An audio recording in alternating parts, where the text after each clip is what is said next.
Welcome to Real Estate Coaching Radio, starring award-winning real estate coaches and #1 international best-selling authors, Tim and Julie Harris. This is the #1 daily radio show for realtors looking for a no BS, authentic, real-time coaching experience.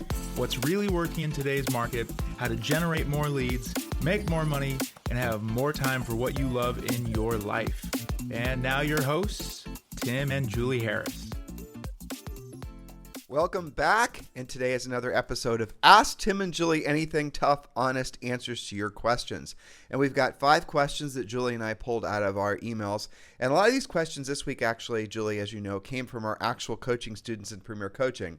So Premier Coaching clients, if you have any questions, just, you can just text me directly. That's the easy button at 512-758-0206, or just post them during the daily regular coaching session, and the coaches will send us the questions, and that is where we got all these questions for today's show. But I have a quick announcement. Sure.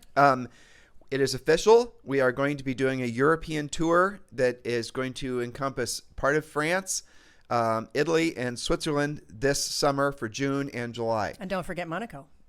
Oh, yeah. Don't forget Monaco, indeed. Yeah, thank you for reminding me. That's true. It's another country, albeit small. Yes. So we are going to be in Europe this summer. We did a U.S. tour in 2021. So we have been picking up more and more podcast listeners over in Europe. So that's where we're going to be going.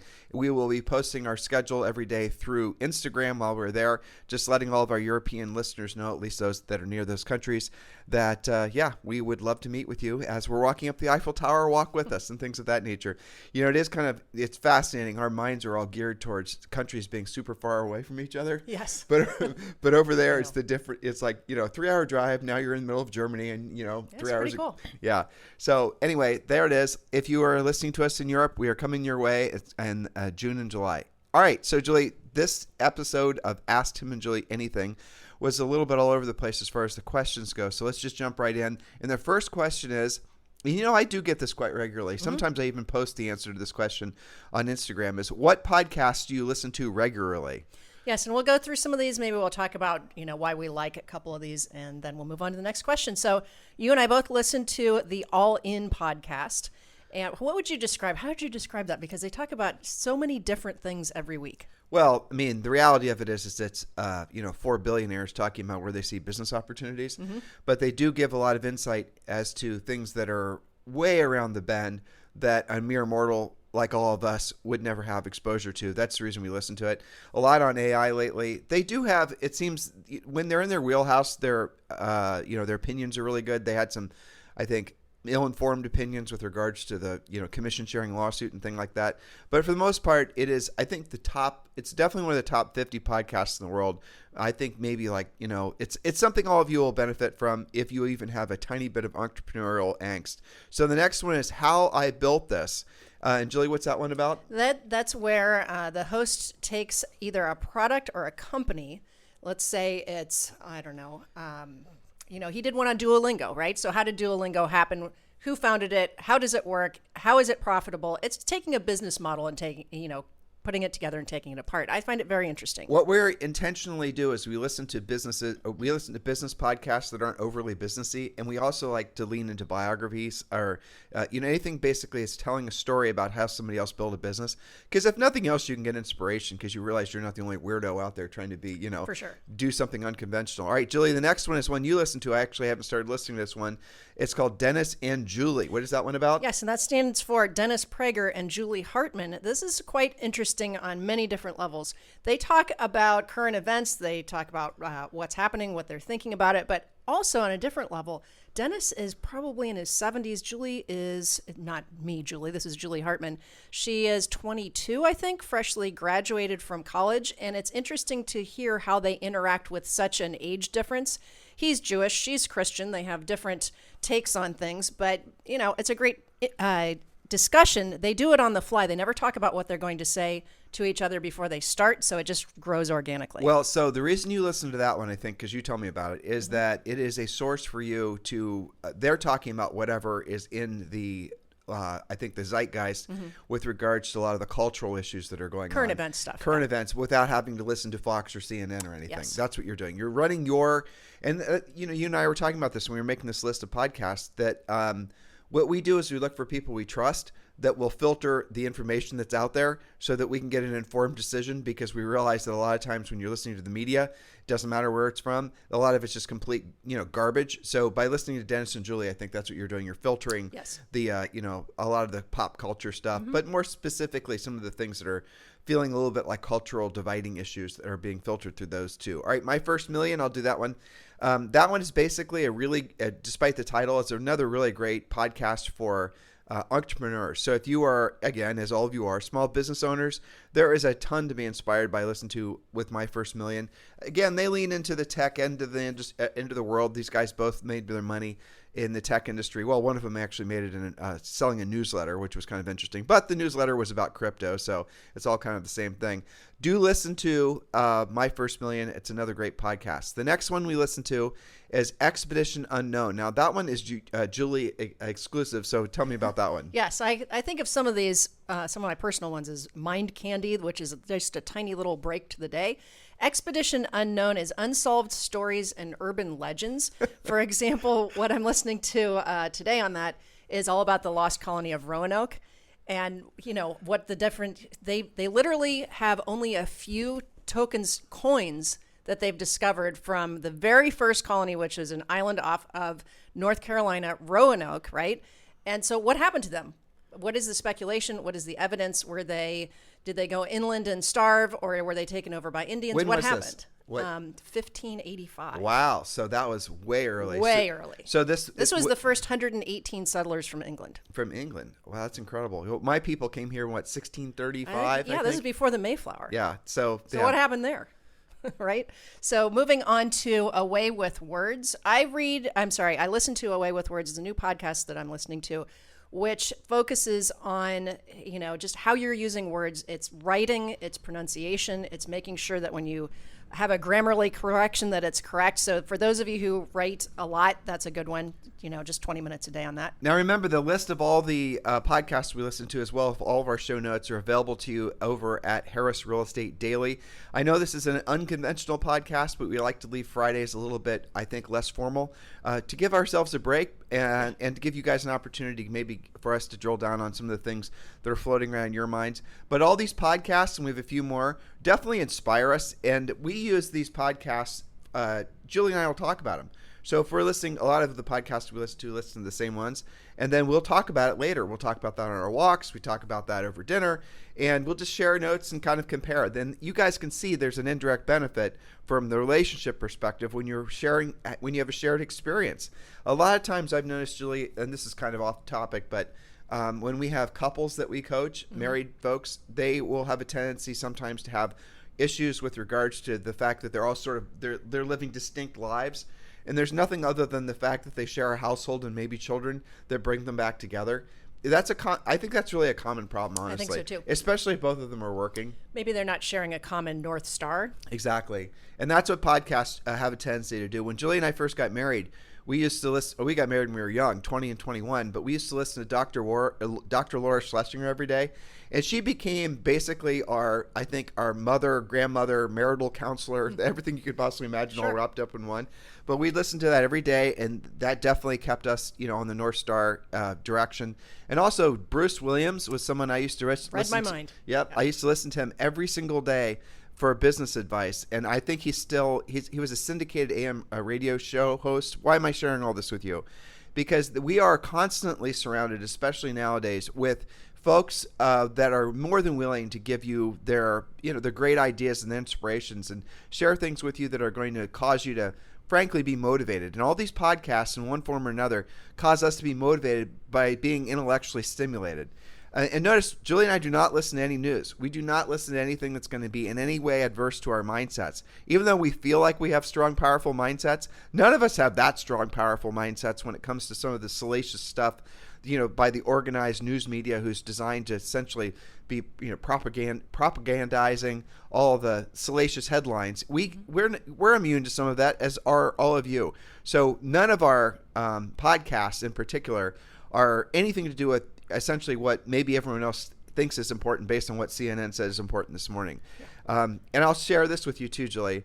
There's an actual podcasts are one of the last safe places, if you want to call it that, to go to listen to unfiltered information. Yes, and you can curate them. I kind of think of that as my own collection of masterminds. Right, me too. Yeah. Well, so the interesting thing also about podcasts is that there is no major, like, you can't cheat on a podcast. When I say, what do you mean by that? Well, so you can, and maybe the word cheat is too strong, but you cannot on YouTube. If you wanted to, you could buy subscribers. You can, if just go to Google and put in buy YouTube subscribers, or you can just do that with Instagram or TikTok or whatever. So you can easily create the appearance of having a very popular social media channel. And that's what most influencers do. Most influencers are buying the appearance of their influence, hoping that the actual influence will follow. And oddly enough, the generation of folks out there right now, they do widely judge you based on how many people you have following you on Instagram or whatever. That somehow has become the litmus test as to whether or not you're, I think a trustworthy person. Well, that's a good and a bad thing. You guys will decide, if that's something you should be counting on. But I'll share with you something really interesting is with regards to podcasts. You can't cheat podcasts. So when iTunes comes out with their podcast rankings, wherever your podcast is based on actual downloads, and you cannot buy downloads. You can't cheat podcasts. It's very fascinating that very few YouTube real estate coach and trainers have popular podcasts. Well, I wonder why that is. It's because perhaps their YouTube influence is actually bought. It's not real, and that doesn't transfer to a podcast. And this is also another fascinating thing. If you ever listen to the news, just like go to CNN, I wouldn't suggest you be there long, or Fox or whatever, and go to the news and just listen. Close your eyes and listen. You will be amazed how little they're actually saying. It's essentially just a bunch of garbage words. It's also word very salad. repetitive. Yeah, exactly. They're not really disseminating anything of value. Now, do the same thing on a podcast. One that's a really great podcast. A podcast is easily 5x the amount of work of doing a video, because every single thing you say, you have to really think it through. And it has to deliver value. At least that's Julie and I's stance. And that's, and how's the marketplace rewarded us? Well, this is one of the top listened to podcasts in the world, of 5 million podcasts. In the business section of careers, this is typically one of the top 30 podcasts. And why is that? Because you guys get something listening out of our podcasts every day. So that's the reason that a lot of the major media outlets hate podcasts, is because the cream rises to the top. The marketplace decides who the experts are, and essentially the news media can't choose who the experts are anymore. And that's the reason that you have people like Joe Rogan, which is another podcast we both listen to.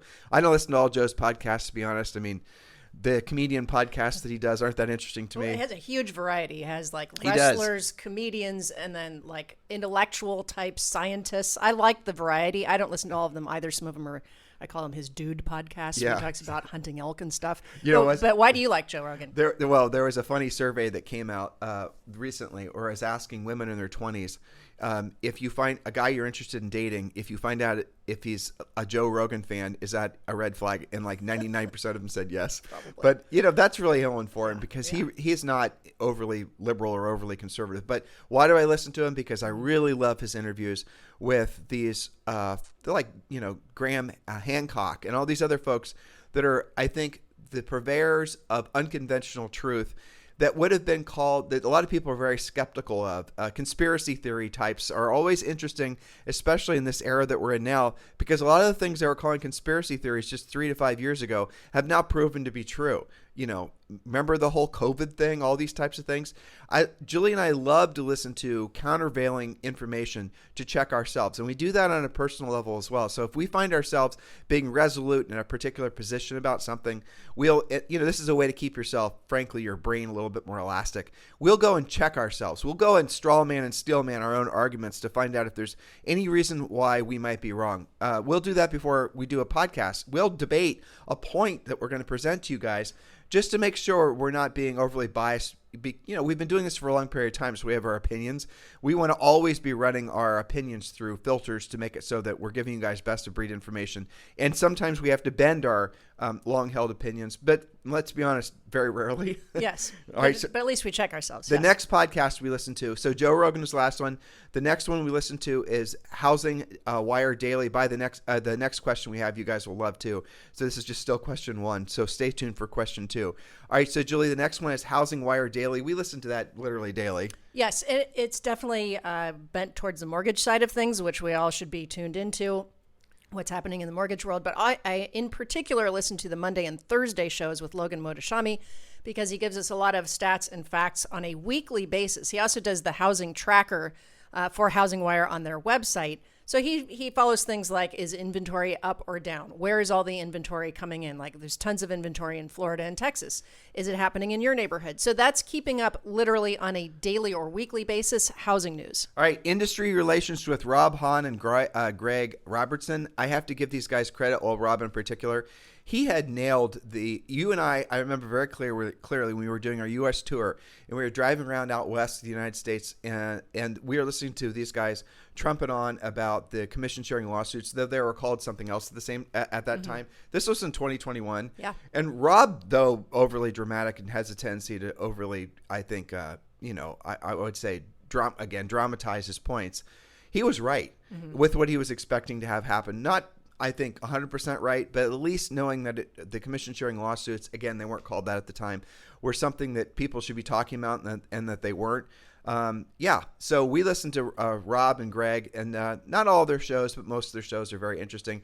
It's real drilled down nerdy stuff. They're discussing things, and they're looking at the issues and doing a little straw man, steel man with each other. Mostly Rob and Greg trying to argue, but Rob, for the most part, prevailing. Yeah, exactly. Yeah. All right, Huberman podcast. That's about health. That's about longevity. That's about nutrition and wellness and all those types of things. We listen to Huberman. There's a couple others too. Julie, what's the one we listen to? The Daily Wire. We listen to that every morning. Yes. Yeah. Well, and that's, again, just a little snippet of current events. I think that whole thing only lasts like 7 to 14 minutes, something like that. Yeah, and we usually listen to, now this one is a little bit partisan, but we usually do listen to Ben Shapiro every day too. Yes. Yeah, so there you go. All right, now podcast for kids. This is something that Julie in particular has really started doing because a lot of the podcasts that are being produced for children are absolutely brilliant. Yes, and there's tons of them, so do your own search. But my favorite ones are one called Super Great Kids Stories. That is, just taking a book, they're reading it, there's music in it, it's very lively, and then you can just scan through the topics and choose. I like these on the drive to school and the drive home. Another one, which is absolutely hilarious, is called Melon's House Party, Melon. That's the name of a dog, Melon, and all of the smart appliances in the house that talk to each other and have adventures. It is very funny, though. Well, so Julie drives Zoe to school every morning at the crack of dawn, and they listen to Melon's House Party. And Zoe's always grouchy, And by the time it turns her around, and Julie tells me about the stories from that day's Melon's House Party. It is really funny. It's very well done. Exactly. It's kind of like an old-fashioned radio play for kids.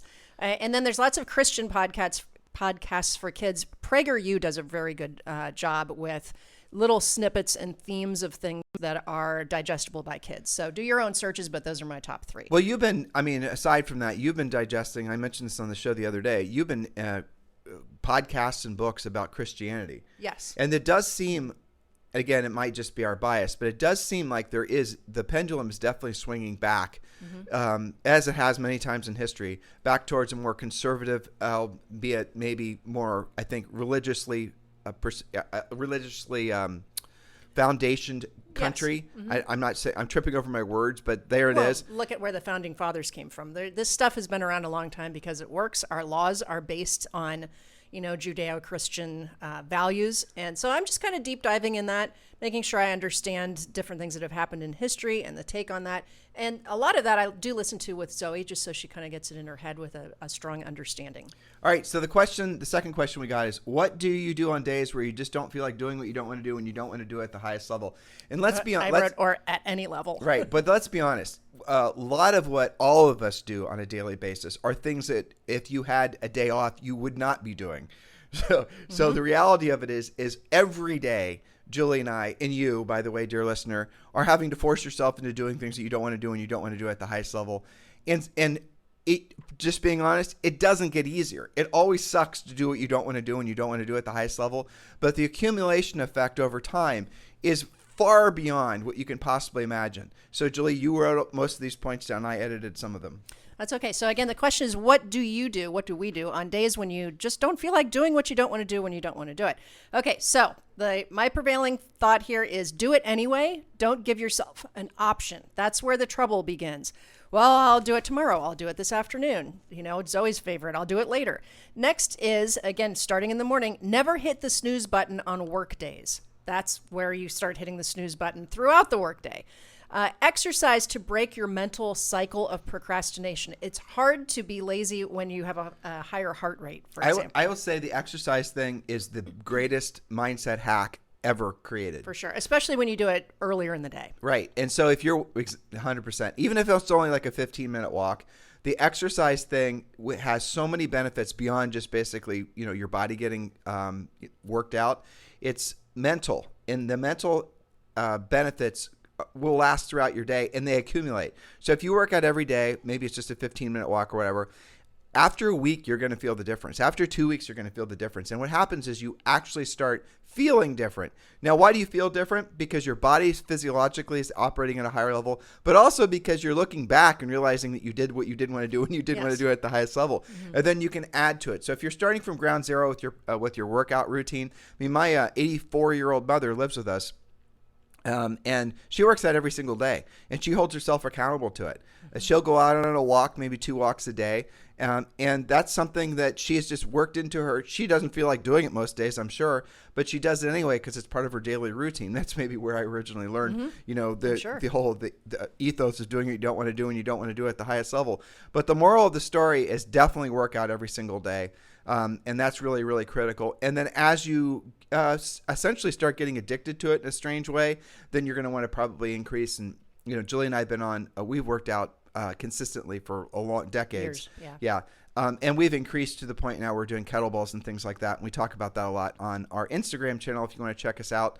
And Julie, next point? Next point is supplements. And obviously that's vitamins and all of the usual things. But I really believe in having your blood tested and having your hormone levels tested. For example, I found out something I never would have thought in a million years. I have a vitamin D deficiency. We live in the Caribbean. It's sunshine every day. So how is that possible? Well, my doctor said probably need to back off on the sunscreen and take a vitamin D supplement. So I think that's something that everybody should do, and then get things in balance. Let me share something with you. I was, I think it's actually Andrew Huberman or maybe somebody else that's in the process of studying the whole sunscreen industry. And what they're discovering, he only talked about this a little bit, was that people are using too much sunscreen. And there's 3 types of skin cancer. Like I said, there's just a preview, so I don't have any real facts. Yep. It's believed that only one form of skin cancer actually has anything to do with the sun, and the other 2 don't. So anyway, he's going to the moral of what he's going to produce as far as his podcast, the moral of the story, is that he thinks, at least this is what I think he's going to say, is a lot of the stuff that's in skin cancer actually is causing people to get sick. Interesting. You mean not in skin cancer, you mean in sunscreen. Yeah, sunscreen, right. The sunscreen stuff is basically being absorbed by your body, and a lot of the things that are in, because people take it every single day and it goes through your skin, the chemicals and the accumulation effect of those chemicals is causing a lot of downstream or downrange health problems. Interesting stuff. Okay, next is simple. Make your bed every day. That is a simple form of effort equals results. You walk away, and then when you come back at night, it's ready for you and doesn't look like a disaster. Now, I'll tell you guys a little way that Julie and I gamify that. Whoever gets out of bed last has to make the bed. Which causes you to get out of bed faster. Right. All right. Next is write down 5 things you are most appreciative for. Get into a state of gratitude. And related to that, showing overt appreciation to at least 5 people. We do that to each other. I, have a conversation with your mom in the morning, give Zoe her hugs, you your hugs, really be present with your family. Well, the appreciative aspect of things, those 2 points that I wrote down, what they do is they will, let's go back to the word gamification. They gamify your mindset. So even if you're in a shitty mindset, you had a bad night's sleep, whatever, you will then find yourself miraculously changing your mindset when you're showing appreciation. Being appreciative of things causes you to be present, and being present causes you not to feel at least momentarily, not to feel the stress and the angst of whatever might be getting at you. A lot of times the way you're feeling is physiological. You're hungry, you didn't sleep well. You're not really knowing why you feel like it's going to be a bad day. Well, when you show appreciation, when you just, literally, you can show appreciation for 5 things instantly that are all around you right now. Maybe you're going on a walk while you're listening to us. Maybe you're exercising. Maybe you're, driving in your car. It doesn't really matter. The moral of the story is find 5 things that are around you right now that you're appreciative for. Start with the fact that you're alive. Hey, that's a good one, right? And then work backwards. And then the next thing is, and this one's harder for people to do, but show overt appreciation for at least 5 people. That's, again, a really great mindset hack. And by the way, it's a great way for people to like you more, is tell them, a simple compliment will do.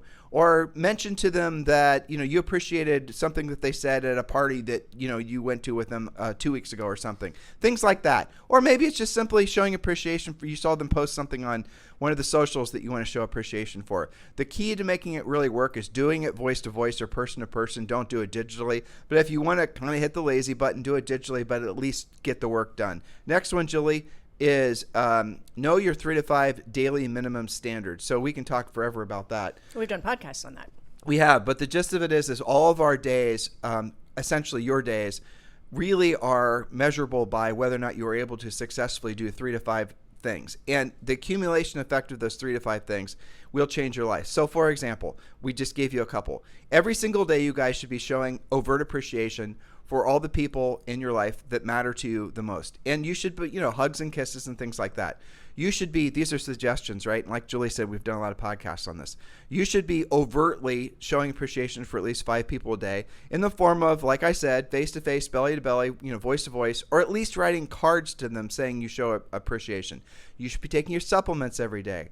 You should be exercising every day. You guys get it? Go back and listen to our past podcasts. If you're a Premier Coaching student, we've given you lists of things you can choose from. But the moral of the story is, and again, I'm leaning back into the moral of the story because what we're trying to help you understand is that many of the things that trouble us are because we've allowed them to be overly complicated. And the older I've gotten, frankly, and the more I've read and the more I've learned, the more I've realized that overcomplicating anything is the ego's way of procrastinating.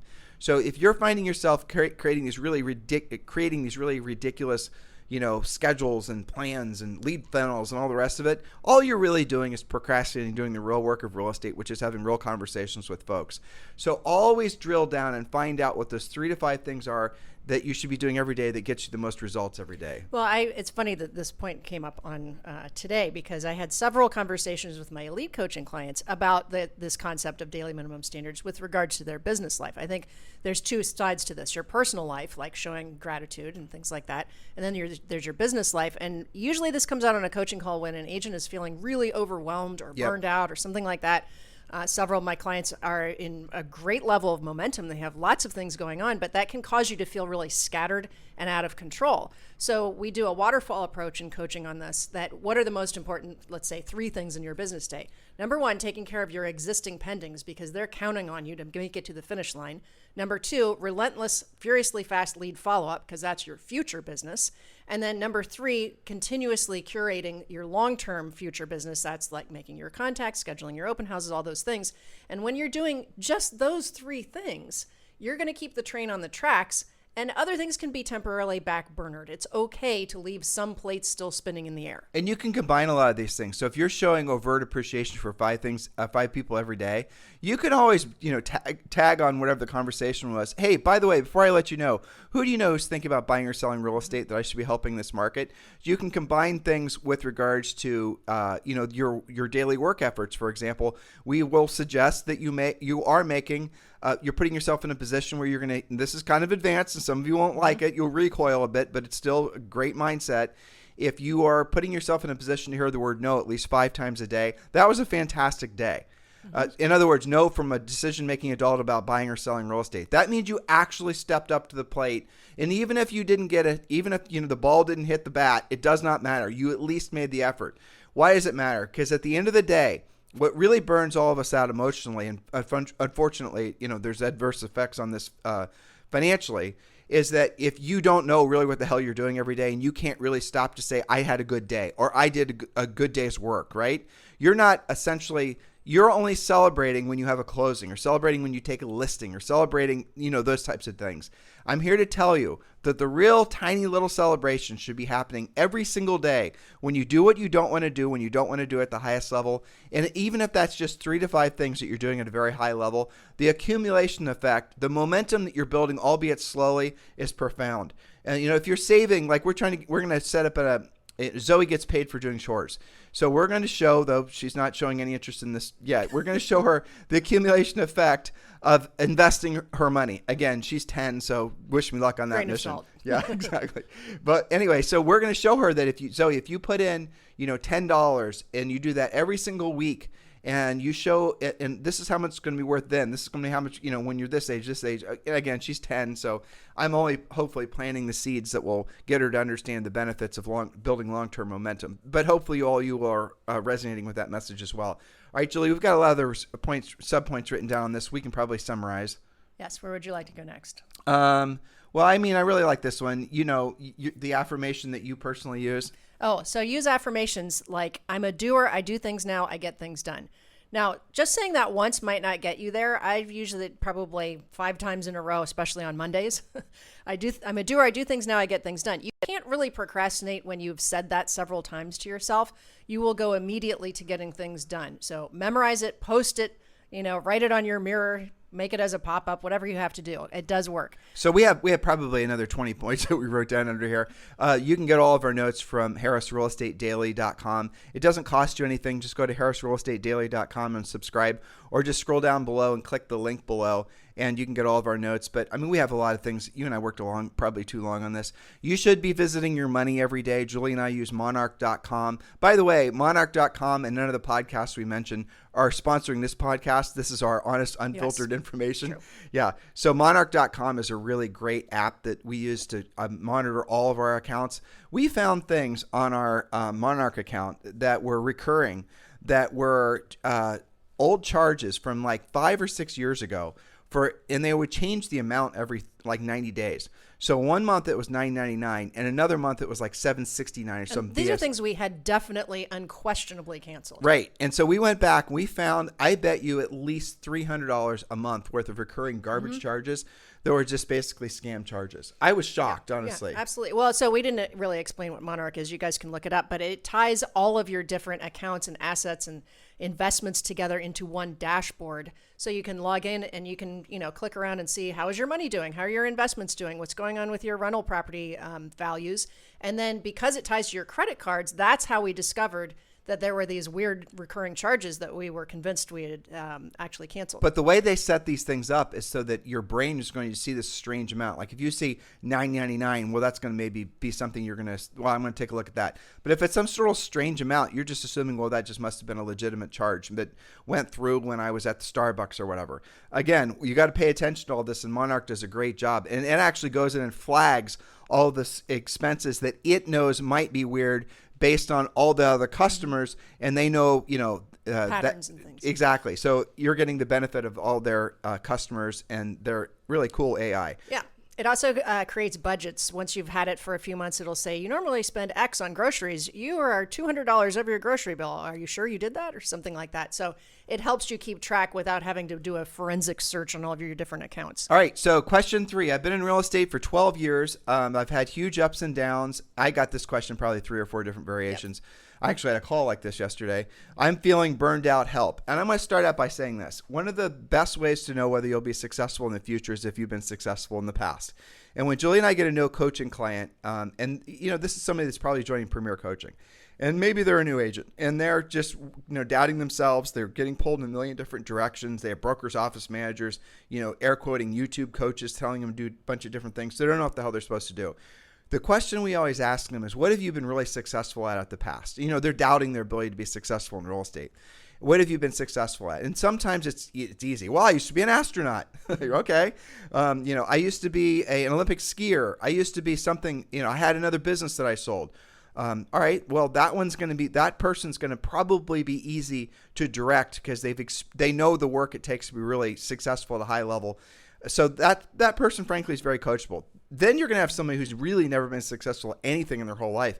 And you're going to have to go back to the elementary school, 3rd grade spelling bee that they won, Yes, that's true. Or maybe they don't even have that to rely on. You've got to help them create early, tiny wins and then build on that to show them that they can be successful. And it doesn't have to be this, big, huge project. You can do it incrementally and build on the accumulation effect. Well, so one of the things that's causing a lot of people to feel burned out right now, no matter how old you are, is because what you've been doing in the past isn't working anymore. In other words, you were doing a lot of let's just be honest, a lot of you guys were doing some flaky things as far as lead generation. You were buying leads. You were doing a lot of online stuff. And you've noticed that it's still working sort of, kind of, but not really. And yet the expense to do those things has increased dramatically. So you think there's something wrong with you. There isn't anything wrong with you. What's happened is those marketing ideas have become oversaturated. Julie and I were in real estate when, guess what? The consumer internet, 1996 or 7, actually went online. All of those changes that have happened since the internet revolution, we've been participating in. And here's the thing I'll tell you, is when a great idea is, every agent was talking about Facebook ads. How long did Facebook ads really work at a high level before it became oversaturated because everyone and their brother was doing it? Probably 6 months. Well, the life cycle on one of these whiz-bang ideas now is probably no more than 90 days, and then it becomes oversaturated. It stops working. But what happens is all these internet marketer guys that are trying to sell you things will be selling you into ideas that worked like 2 years ago that aren't working now. And you will spend money on these things because, after all, Facebook ads work. Well, guess what? Again, Facebook ads don't work like they used to. Pay-per-click doesn't work like it used to. All these things have their life cycle, and then they essentially become a virtual waste of time. So I'll suggest to you that a lot of times the reason you're feeling burned out isn't because your best days aren't still in front of you. It's because you just need to hard reset what you're doing. And that's the hard part, because it takes setting aside a lot of, first of all, accepting the fact that your best days are still in front of you, no matter how old you are. And then being willing to look introspectively at what you're doing, at your business, what's working or what's not working. I had an interesting, a lot of exchanges with folks that are, again, feeling a little bit burned out because this is another market cycle that we're in, clearly. And, they're wondering whether or not they made the right decisions or the wrong decisions. And I had a conversation with someone yesterday, and she has a team. And we went through all of her numbers on her team. And she had 4 buyer's agents, and she was buying Zillow leads. This is obviously not one of our coaching clients. She was going to become one, probably a Julie coaching client. And I went through the buyer agent math for her, showing her what essentially she was making, because intuitively she knew that the buyer agents weren't making her any money, but she'd not actually done the math. So I did the math for her, and she was losing like $400 on every buyer side she was doing, because between all the fees that are associated with buying a buyer lead from Zillow, she never thought of it like that. So what she has been doing for years is essentially subsidizing her buyer agent staff. Subsidizing it from where? She was still going on listing appointments and being her own listing specialist in the whole thing. She was taking what would have been profit from the listing side of her business and moving it all over. This wasn't strategic. This is just how her balance sheet worked. Moving it over to the buyer side of the business to continue buying Zillow leads because she wanted to keep her numbers up. And that was the bottom line. She was, I think, fearful of what it would mean to her in the marketplace, but also to her ego if she all of a sudden was no longer the number in her market 2 agent. If all of a sudden she wasn't selling 300 houses per year anymore, now she was only selling 200, but her profit was actually like 3x than what it was when she was selling more houses. Those are the conversations a lot of agents and brokers need to be having right now. And, the fact is that if you don't have them, chances are the marketplace will force you to experience the downside of not having made wise business decisions. So the bottom line is every single one of you can look forward to your best days being in front of you, but you're going to have to make some strategic decisions that are probably going to be, I think in a lot of cases, a little bit emotionally painful. Yeah, that's very well said. And I know that there's a lot of listeners that are feeling that way, and it's okay to be introspective. It's not okay to not make any changes and continue to go that way. And that's why we have a lot of calls like that, to help people sort it out. Question 4 is for you. Number 4, I hear you every day telling me to pick up the phone. I haven't been able to push myself to do it. I am beginning to doubt myself. Maybe this isn't for me. Any suggestions? Well, I would refer to some of the points we did earlier, which is, why are you giving yourself the option? You got to break the ice. Sometimes on a coaching call, I will get them to just call your best favorite past client just to do that first step. The first call is always the hardest.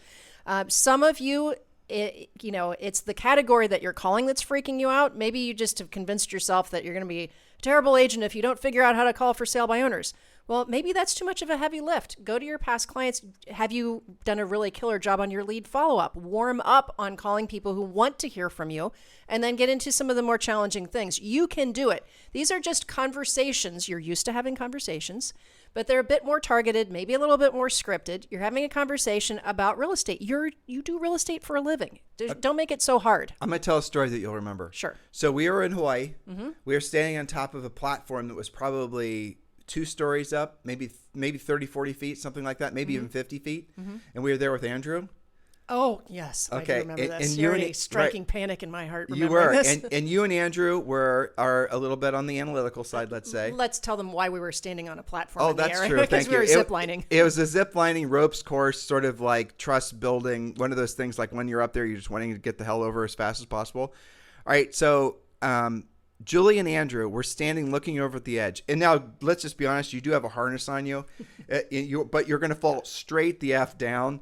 And there's going to be some undulation of your, family vegetables, let's say. Right. So it's not going to be a pleasant experience no matter how you do it. Yeah. But you just got to freaking do it. There's no going backwards. And so I was the third to go. And these two were like, overanalyzing and thinking about, oh my gosh, how are we going to do it? They're looking for like, I walked in, strapped in, jumped right the hell off. Yeah. Now, why do I do that? It's not because I wasn't feeling the fear or not looking. I was looking forward to the plunge. The plunge. It's not that I didn't feel fear when I jumped off the thing, because right when you jump off the thing, there's no tension in the cable, so it is freaking scary. I didn't want to think about it. Why didn't I want to think about it? Because I know in life everything comes from doing what you don't want to do when you don't want to do it at the highest level. And there's no overthinking yourself into doing what you don't want to do when you don't want to do it at the highest level. There's just doing it. So for those of you who are looking for a mindset hack to picking up the phone, there isn't one. Okay? You just have to do it. You just have to do it. You just have to jump the F off the cable, or off the the ledge, basically. Hopefully all your harnesses work and you're not going to die, but you just have to do the work. That's it. So again, so many of you have wasted so much of your life energy trying to figure out a hack to emotionally get yourself past the resistance to do this type of work. There isn't one. It's just doing it. No, and it's also really normal. It's not that, people that have no problem with this have these mysterious superpowers. They just take action faster, which all of you can do. And I have to add a little coaching morsel to this as well. By procrastinating and fighting the things that you know are going to be effective, like picking up the phone and, talking into it, you are not moving yourself forward with your skills. You're getting further away from your skills. You're getting into analysis paralysis, and the things that you learn, even if, the calls don't go perfectly, because they won't. The things that you learn on the calls that you do make you so much better, so much faster, because, you're role playing with real people that could transact with you. The longer you procrastinate, the more doubt you manifest, right? The more it doesn't get better. It doesn't get better. It gets worse. So for those of you who have been avoiding doing the real work of real estate, how's that working out for you? What's been happening is you've been succumbing to buying leads. You've been succumbing to branding. You've been looking for shortcuts. You've been wasting all your potential doing all these things that are intentionally designed by marketers to convince you that that you never have to make yourself uncomfortable. Look how much of the stuff you're spending your money on you're doing simply because you perceive it to be less daunting than doing the real work of real estate. And yet in your heart, in your soul, you do know that if you ever truly want to be successful with this, you're going to have to force yourself to do the real work of real estate. And that is going to start with stop thinking. Just do it. Just jump off the ledge. Just pick up the phone. Just have that conversation. And when you do, you'll discover that not only do you not have some sort of, horrible outcome, but you are also going to start changing your neural pathways. You're going to change the way your brain is wired to the point where it will always suck to jump off the ledge. It'll always suck to pick up the phone, but it becomes less and less sucky because you've already done it and you know that you can do it. But you won't have that emotional response unless you actually do it. Yes, and also sign up for Premier Coaching so we can help you stop overthinking about it and get into action. Well, but Julie, really a lot of the things that ruin people's potential is the overthinking. Well, for sure. I mean, it's funny when you were talking about the ziplining in Hawaii. when we were up on that platform, it's funny the degrees of this, right? So you know what's going on. You're like, I'm not going to stand around here and think about it. I'm just going to do the leap and get on to the next part of the zip line, right? That's something you've trained yourself to do. You've had success with it. You don't have to think about it. I'm somewhere in between where I'm going to still ruminate on some of that, like, okay, well, this stinks. And I'm going to look around first and see if I have some other options so I can maybe not have to do it. And then I immediately come to, I'm going to end up doing this anyway. So why would I allow myself to overthink it? So then I take the leap. Andrew's still up on the platform ruminating. He eventually jumps off. I was kind of somewhere in between you and him.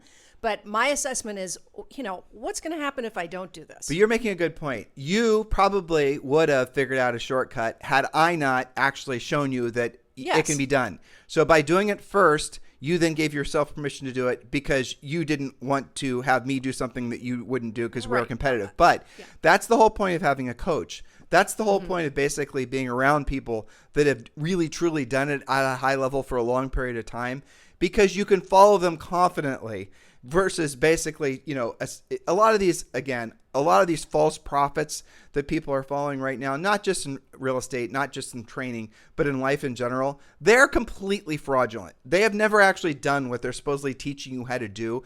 There's a whole industry. One of the largest industries in coaching right now is the industry of teaching people how to be coaches. And that's okay. So let me break this down. A friend of ours named Christian Mickelson, he has a whole very successful business where he's essentially convincing, this is not for real estate agents. This is just for normal folks. What is it that you really want to do? Well, I want to be a life coach. Okay. Well, then guess what? Boom, you're a life coach. Now, here's what are you going to talk about in your life coaching thing? Here's some suggestions. And then all of a sudden these people are, telling the world that they're life coaches, even though, they've been divorced 14 times. They've, but had all these life problems. They've been bankrupt 77 times. And yet they're deciding they're life coaches, and then they get a customer that shows up in their life. That customer doesn't think to actually pre-qualify them as to whether or not they should be listening to them for their advice, and so on and so on and so on. You guys are doing that same thing when you're listening to folks that are giving you real estate, business building advice. You're listening to people that are unqualified. And I mean that in the most direct sense I possibly can. If you actually sat down with these people in real life, belly to belly, and had a real conversation with them about how to take a listing, you quickly discover they don't know jack about how to take a listing. And yet there they are talking about the fact that they know how to, help you guys take listings. One of the biggest names in real estate coaching never has even had a real estate license before. Does that surprise you? Kind of like having an ejection seat in a helicopter. Yeah, taking advice. There you go. Taking advice from people like that is as smart as putting an ejection seat in a helicopter. I mean, think about that. All right. So, Julie, we have one more point. Do one more? Okay. Yeah. Last one is number 5. I'm a new agent. What are the top 5 things I should be focused on? I haven't even chosen my broker yet, and I have no real direction. So I'm going to say this. When you're a new agent, because it is new, it's kind of like if you guys have been on a vacation before and it's not in the United States. So everything around you is different. The words are different. The language is different. The way people dress, the mannerisms, the smells in the air. When you're in an environment like that, do you notice how acutely you remember everything? Do you notice how everything stays as part of your memory forever? You can pull up with unbelievable clarity an experience you had when you went to Tibet 20 years ago. But if I asked you what you had for lunch yesterday, you will not be able to remember. It's because you're present in the moment. Now, why does that matter? When you're a new agent, the worst thing you can do is choose the wrong broker. That's 100% the truth, because you're going to put yourself in an environment where the smells and the mannerisms and the, all the language that they speak and all that will have a dramatic, long-standing influence on you because you're in that present moment. This is a new experience. You're a sponge. You have to learn everything, and you have to learn it quickly if you want to survive. And then you choose the wrong broker, and they fill your head with the wrong, messaging, the wrong items to do, all the stuff. You're pretty much doomed at that point. And that goes with teams. That goes with office managers. Pre-qualify whoever you listen to at the highest level. We talk about this all the time. When you're choosing a real estate coach, choose them based on these 4 filters. First of all, have they had a real estate license before? If they haven't, that's not a real estate. That's it. End of conversation. That's not a real estate coach. That's somebody that's a marketer. Number 2, if they've had a real estate license, did they sell at least 100 homes per year? In 1 year. If they did, okay, go on to question 3. Did they sell at least 100 homes per year for 5 years in a row? Now, if you find someone who's a real estate coach, who is taking on real estate clients, who sold 100 homes for at least 5 years in a row, chances are they've got their shit together at a high level. Just fact. One would hope, yes. Okay. Next question, though, is has that person actually done at least 100,000 paid coaching calls, one-on-one with real estate agents, not YouTube presentations or videos, not, all that. Have they actually done that level of work? In which you will, again, quickly discover in the country, there's maybe 3 to 5 of us. It used to be more, but a lot of them have retired, but there's 3 to 5 of us that remain. Julie and I's coaching organization, we've coached all the coaches that work for us. Our Harris certified coaches are all, we're just essentially coaching clients, and then we coach them to coach all of you. So you're getting the benefit. And Julie and I are, I think, definitely one of the 3 to 5 most, certainly qualified real estate coaches, legit real estate coaches that are out there. So what I'm suggesting to all of you is the number one thing you should do is definitely be protective of the environment in which you find yourself, because that's going to have all the effect. Your physical environment of the broker, the office, the team you join, but also then who you allow to influence you. Julie and I have learned, and we certainly coached all of our top agents, to listen to very few people, but always qualify who you're listening to. You don't need a bunch of, don't be seeking out information that's designed to give you an emotional response.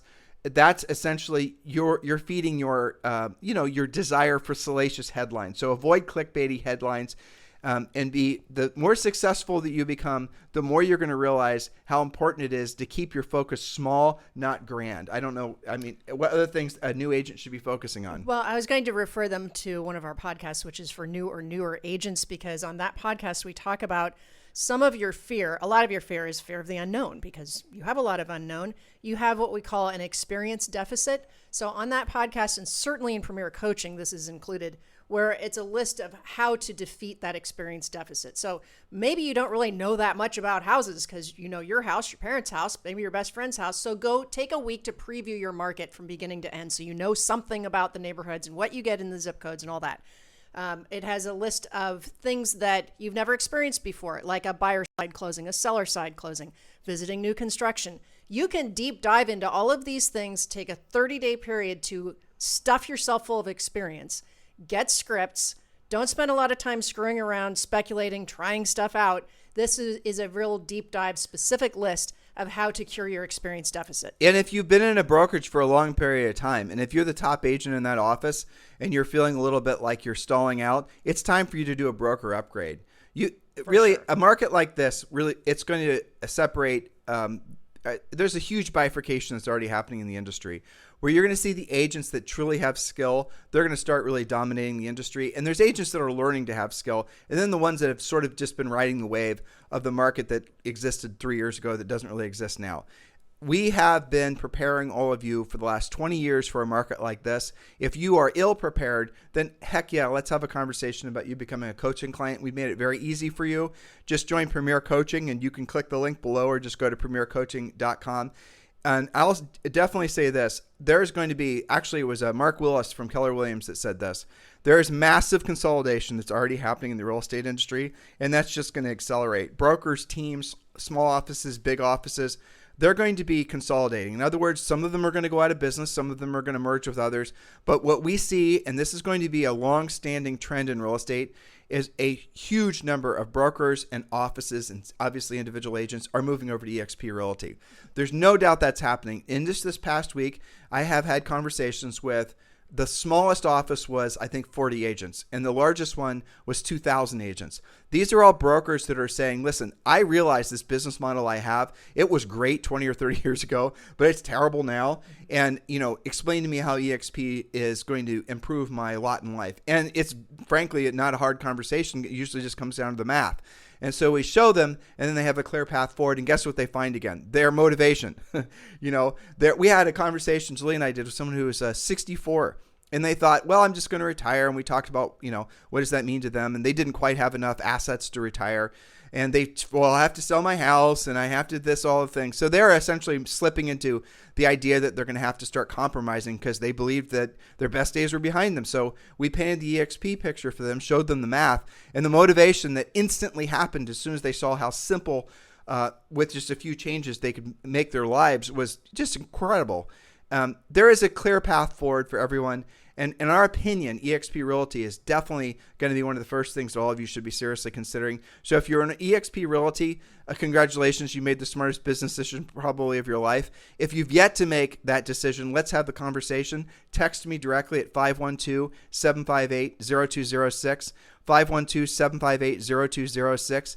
If you want to learn why hundreds of agents are joining with Julie and I every month at eXp Realty, and you're not yet ready to have that conversation with me, scroll down below and click the link, and you'll go to our group's website. You can learn more about why so many agents are joining specifically with Julie and I in our group, which is called Libertas. So scroll down below and click the link below. Or if you're ready to land the plane and you have not yet chosen a sponsor at eXp Realty, please text me directly at 512-758-0206. Hopefully this podcast, even though it was a little all over the place. It was Ask Me Anything. It was Ask Us Anything. That's right. And we are going to try to do one of these at least once a week. Do consider sending in questions. You can text me at 512-758-0206. If you're a Premier Coaching client, do submit it during your daily coaching session. Or you can also send it to us in Instagram, however you choose to message with us. It's up to you. Over on Instagram, we're at Tim and Julie Harris. So have a fantastic day. We'll talk with you on the show tomorrow. This podcast is a part of the C-Suite Radio Network. For more top business podcasts, visit c-suiteradio.com.